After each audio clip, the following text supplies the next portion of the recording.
Pull out your hose and grab your can. We're about to integrate another Pest Geek podcast. Hi, everybody. Frank Hernandez here, and welcome to the Pest Geek podcast, bringing you the latest information on pests, products, and politics from today's leading industry sources to help you start, manage, and grow your pest control business.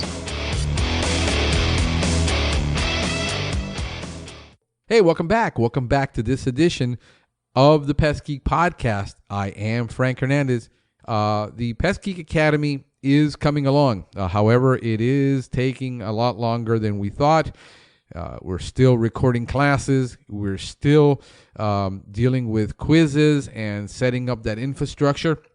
So bigger undertaking than I thought, but that is coming. So stay tuned to that. You can always find out what is happening with that class or the lessons that we're putting up at the Academy by going to pestgeekpodcast.com and going to training. There you will find the Academy that is being built. And so we're working on that infrastructure, but this is a little bit more than I anticipated originally to get all this done. So letting you know about that. Also, hey, if you guys appreciate what we're doing here, you appreciate what I'm doing, what Steven Van Tassel is doing, trying to bring you the best free content and be the world's #1 pest control training podcast that is free. If you enjoy it, hey, would you consider donating, supporting us? It's easy. Just go to pestgeekpodcast.com, hit the donate button, and whatever you feel that this podcast is worth to you, go ahead and support us. We would greatly, greatly appreciate it. Andrew Tawil, the podcast we did with Ring Boost a couple weeks ago, calls me up this weekend. I says, hey, Frank, we want to do something special for your listeners because we know, hey, you're going through hard times. Guess what, guys? The phone and internet and all the technology that we haven't used is going to be what we're going to be using in the next couple of weeks and probably the next couple of months until this thing blows over. So he called me up and he says, hey, would you be interested in promoting our Ring Boost service and for your clients? And we're doing a 15% discount for everybody that signs up. Offer is going to expire August 31st of 2020. So they're extending this to the end of the year. They're looking out at this as this might be a long time problem. And so if you're interested in getting either a toll-free number for your business or getting a vanity number or getting some type of local, easy-to-remember number, if you didn't listen to the podcast, you won't know what I'm talking about, but go ahead and listen to that podcast and then go on. He gave us a special link. It's going to be ringboost.com/pest. And in order to save the 15%, you need to put in the discount code of PEST15. It's PEST 15. And you're going to save 15% on anything you want on all those services. Just make sure you put in and visit the link that he has given us, because that way we can track it and I can get my commission. Because, yeah, full transparency, I'm getting paid. But if you guys want it, you need it, and you feel this is the right time to save 15% on this, go ahead and log on and get that done. And Andrew, I thank you for reaching out to me and letting us know and letting my audience know what you guys are doing for them. So greatly appreciate it. And here is Steven Van Tassel with today's topic. Thanks, Frank. Steven Van Tassel here, wildlife control consultant, bringing you another episode of Living the Wildlife. Today's topic is on skunks because it was requested from a gentleman who emailed me and contacted me and said, hey, he wanted some information on skunks. So I'm responding to the call of the listeners, so thanks for the shout out. There's a lot to say about skunks, but I'm going to break it down over several podcasts. Today I want to talk about transient skunks. So let's reflect back on the difference between transient damage and domicile damage. Transient damage, the animal is not living on the property of the owner that you've been hired to serve. It is an instance where the animal is coming off property, onto the property, doing some activity, and then leaving, such as with skunks. They'll often come from another area, come onto the person's grass, perform an activity we call grubbing. Now, they're doing more than just going after grubs, but certainly it's one of the insects that they will go after in grass. They'll also go after worms, but we call it grubbing, where they're digging small holes in the grass, and then they'll move on. Domicile damage is when the skunk is actually living on the property, such as under the client's deck, under a shed. Maybe they've fallen into a window well, even though it's more accidental or an entrapment situation. But the animal is on the property. You're not having to wonder where is the animal. The animal is living on the property. So today I want to talk about transient damage. This is when the skunk is coming onto the property, but its den is somewhere else. And so some of the things that people complain about is the grubbing instance that I've already spoken about, but also skunks can come onto someone's property, and some dogs just never learn. They will not get the message to leave those skunks alone. So they can be repeatedly sprayed. I don't know enough about dogs, but I suspect that it's because some dogs are so territorial that they will just simply, so aggressive, they will simply go after the skunk and get sprayed repeatedly, suffer the consequences, but that's just how they're wired. And so for some reason, homeowners won't tie them up, keep them away, fence them in,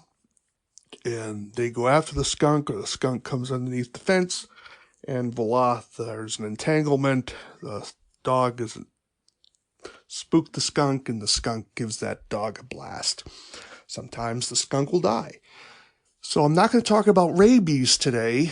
So if a dog has had an entanglement, you're going to make sure that the owner has gone through all of the rabies information and talked with public health officials, that whole 9 yards. It's a whole topic I don't want to talk about today. I'm just giving you a scenario of situations where we're dealing with transient damage.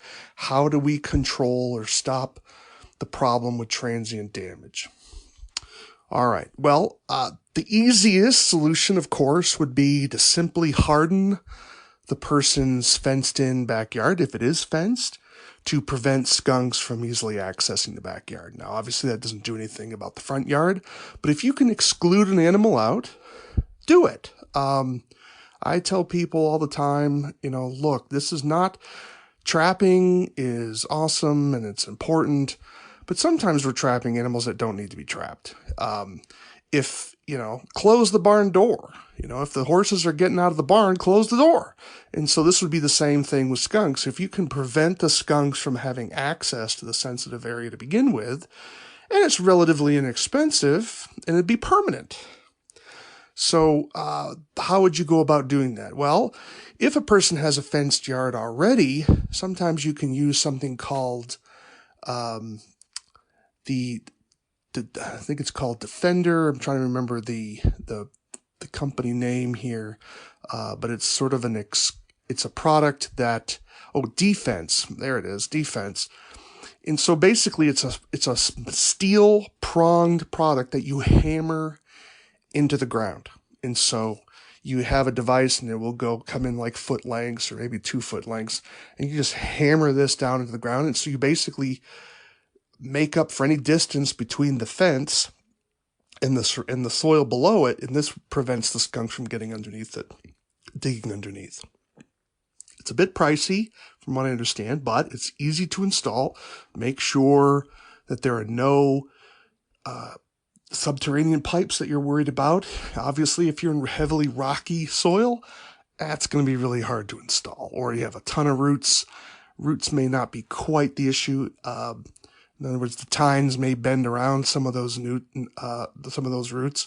But if you're in good, loamy soil, you should do pretty well with this device. It's easy to install, and you're done with it. Now, an alternative way would be to simply use other types of fencing material to increase the distance to decrease the distance between the fence and the ground. You'd make up the gap with some hardware cloth that would depend or add some additional Wire, you kind of have to judge it because aesthetics are obviously going to be a problem.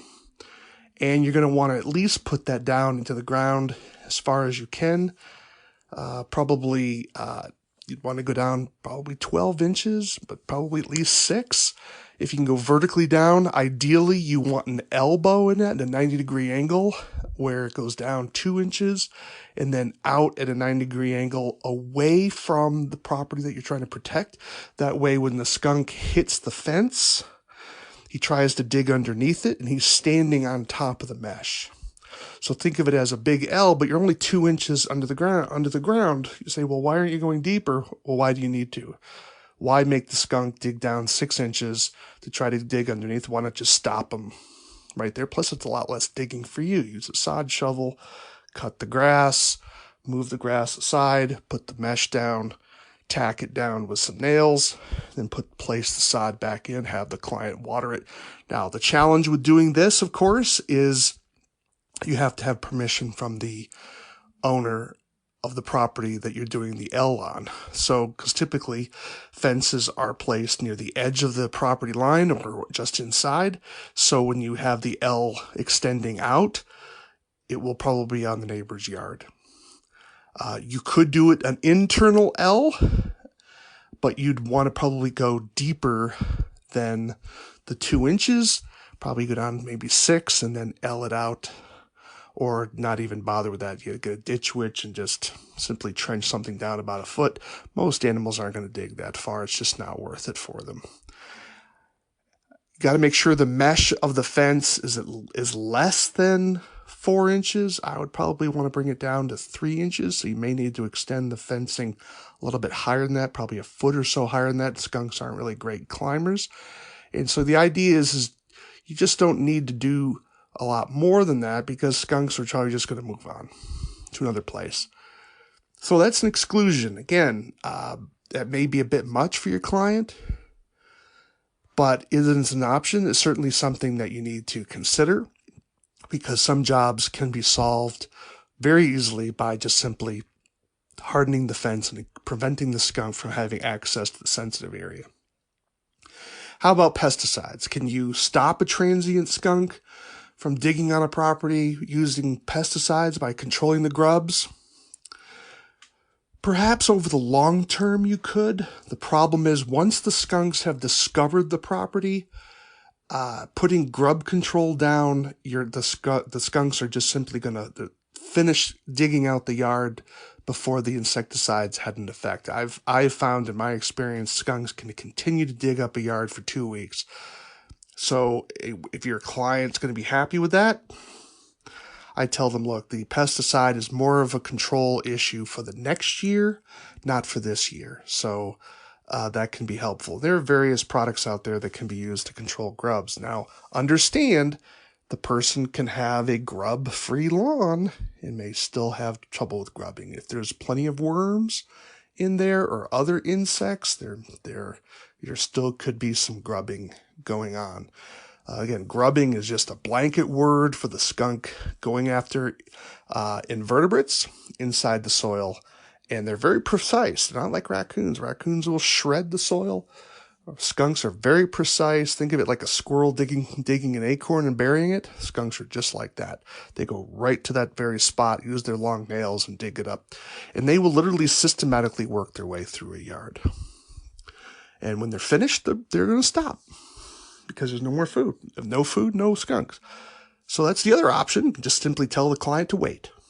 Wait a few weeks and it should be over. Now, why do the skunks do this? Because chances are the client is watering their grass or it's gotten cool enough, there's enough rain, and so those insects are moving close to the surface and the skunks are coming through. They're finding those invertebrates and digging them up. So typically it'll occur during the fall months like September, but it can occur, of course, any time of year that the insects are present. Usually there's moisture, but with artificial watering, that throws off the moisture issue.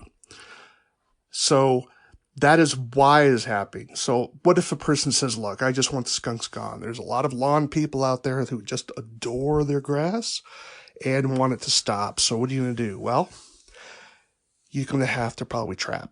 That's probably going to be the easiest way for you to control. So what do you need to do? Well, you have a couple of options. You have box traps.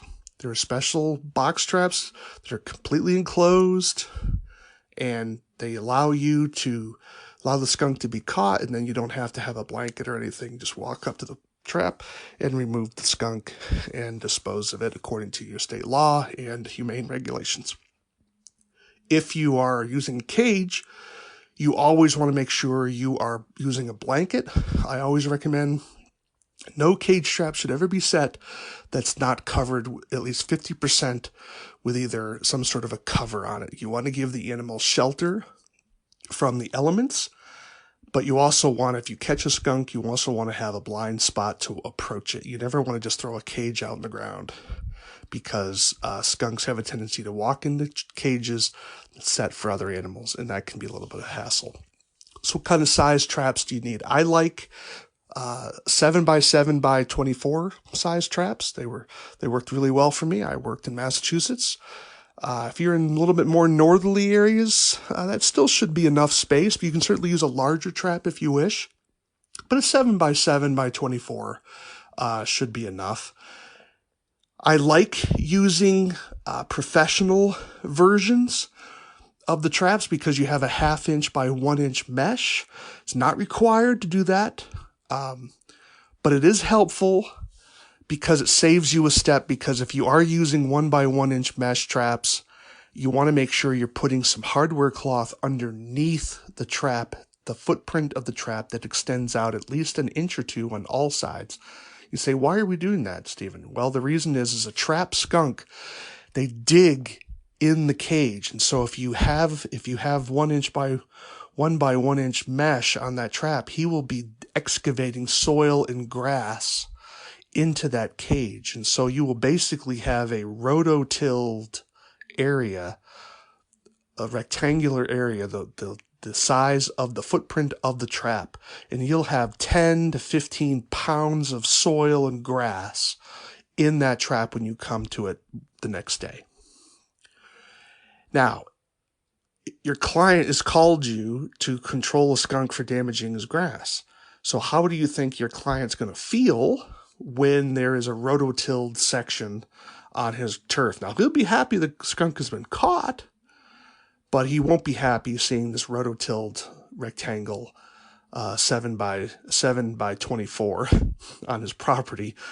So that's why you want to use the hardware, quarter inch hardware cloth underneath the trap to prevent that kind of digging if you're using a non-professional version trap or using a 1 by 1 inch mesh trap. So that's a very simple solution for that. Now, a couple of things when you're using box traps. Box traps are going to hold heat more, so that's going to be more humane for a skunk in colder weather. But typically when you have freezing temperatures, that you're not trapping skunks that are grubbing on transient properties. But understand that box traps are going to be warmer, which is great in the wintertime, but terrible in the summer. Cage traps are going to be colder in the wintertime, cooler in the summertime. So you want to be thinking about sunlight, because we're talking, it can be, according to my research, as memory serves, at least 4 degrees Fahrenheit. I think it could go up to 12 degrees difference Fahrenheit with temperature inside that trap. And that's a lot. That can be a big difference. So you can basically cook your skunk during the summertime. And so you want to, when you're box trap, you want to be careful about that. So think about shading. Where is that trap going to be located? Are you going to be able to get to the trap early enough in the morning when the animal's caught? And you want to be sure that if you have your client checking the traps, they know exactly what is closed and what is open. With box traps, it could be a bit harsh, especially if they can't see the trap easily, because you're going to have to rely on the door oftentimes to determine whether the trap is open or closed. That means it's going to have to be angled in a manner that they can easily see the door, because customers are lazy. Be warned, and make sure you have a policy that if the client does not call you by like 9 o'clock in the morning, you will make a visit and that client will be charged accordingly. Otherwise, you check the trap yourself every day. if your law requires that, or if it's just your company policy, or have a method of electronic monitoring. More states are adopting electronic monitoring and allowing it. But make sure you find out if it's a legal check for your state, and hopefully you'll pressure states to allow that, because I think it's important technology that we should be adopting, and those prices are coming down. So that's the simplicity of it. You say, Stephen, well, is that it? Well, let me explain a little bit more for you. So whenever you're trapping a transient skunk situation, understand there could be more than one skunk. Could be a female with young and she's training them how to hunt. So there could be a lot. So I don't recommend ever trapping transient skunks with less than 3 traps. Traps are like money. You're going to hear me say this a lot. Traps are like money. More is better.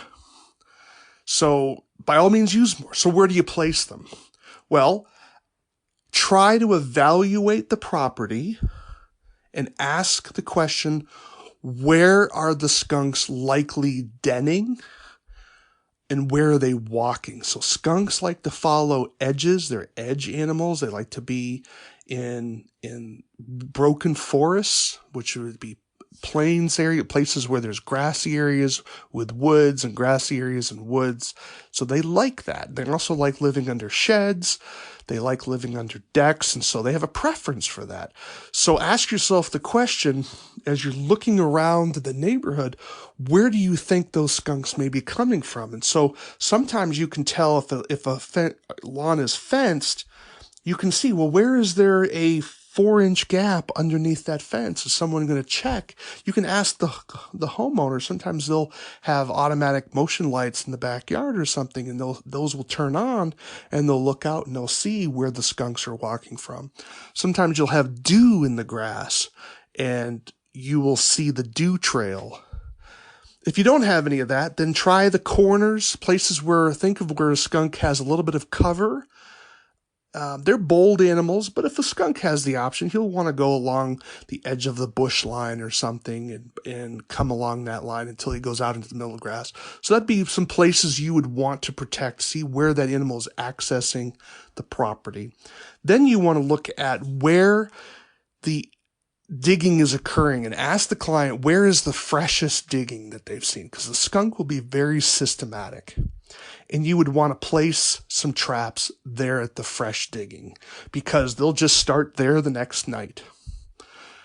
And you would want to place them. So the advantage of using multiple traps is you can try to guard different areas and catch them accordingly. Don't forget to use blind sets. If you have a spot underneath the fence or an area where you can funnel them down, then definitely use a blind set and funnel them into your 2-door trap. Make sure your traps are covered, at least 50%, that you have a blind spot to come into. What are you going to bait it with? Well, this can be tough. There's a lot of debate about what type of bait you're going to use for transient skunks that are grubbing, because some people have found that skunks that are grubbing tend to be focused just on the grubs, and they just sort of ignore everything else. So you're going to have to be a little creative. Certainly, fat will be very attractive. Unfortunately, it's also attractive to cats. But if cats are not an option, then things like fried chicken can be certainly useful for you. If you are worried about cats and you want to be thinking about things like the honeycomb, especially where there's been larvae, where bee larvae occurs. Skunks love that stuff. Honey, molasses, marshmallows can be certainly helpful. And there's also a variety of fruit type baits. Talk to your professional bait supplier. Ask them what they think would be useful, and try to do some experimenting. This is one of the advantages of using multiple traps, is you can try different types of bait. Don't forget eye appeal. And then also, if you're really being stressed on a situation, try to think about funneling. This is where, like when you're armadillo trapping, you can simply create wings on your traps. You can do this with hardware cloth, and basically you're creating a large V, a funnel, that helps direct the skunk into the trap to help them find it. It works great with a 2-door trap. You can funnel them in both ends. But if you just have single door traps, let's say you have one up against a fence, so the fence will be one side, and then you can take another hardware cloth, just sort of stake it in. You could use 6-inch type boards or like planks, and basically try to help funnel that skunk toward your trap to be attracted to that particular spot. And move your traps around and try your baits, and I think you'll find that you will be successful.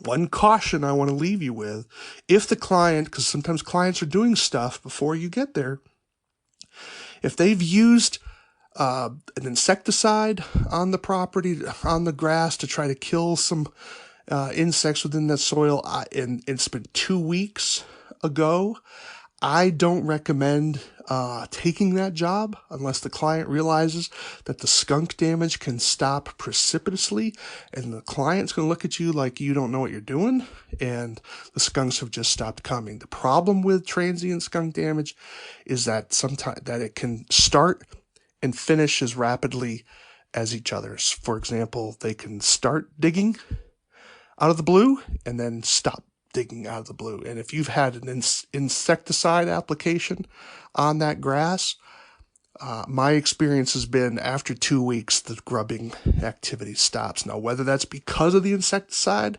or because the skunks have finished the lawn, I can't speak to that. But it's been my experience that after 2 weeks, you're really on borrowed time. And so if the client still wants to pay you for your time, so be it, but make sure that client truly understands that they're on borrowed time here, and you may not catch anything. And so I think it's very important to have clients informed. Sign some more, explain it to them some more.